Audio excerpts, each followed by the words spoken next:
राज्यातील एसटी प्रवाशांसाठी एक महत्त्वाची बातमी आहे। राज्य परिवहन प्राधिकरणाने एसटी महामंडळाच्या 13.56% भाडेवाढीला मंजुरी दिली आहे।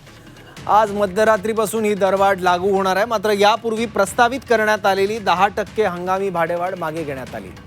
आंतरराष्ट्रीय युद्धजन्य परिस्थितीमुळे इंधनाच्या वाढलेल्या किमती, डिझेल दरवाढ, एसटी कर्मचाऱ्यांच्या विविध भत्त्यातील वाढ, तसंच वाहनांचे सुटे भाग आणि टायरच्या वाढलेल्या किमतीमुळे हा निर्णय अपरिहार्य असल्याचं महामंडळानं स्पष्ट केलं। या भाडेवाढीमुळे एसटी महामंडळाच्या आर्थिक स्थितीला काहीसा दिलासा मिळण्याची अपेक्षा असली तरी दुसरीकडे राज्यभरातील लाखो प्रवाशांच्या प्रवास खर्चात वाढ होणार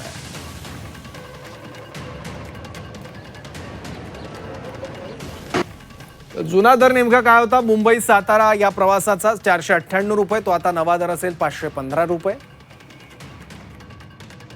मुंबई कोल्हापूर जुना दर होता 730 रुपये, नवा दर असणार आहे 755 रुपये।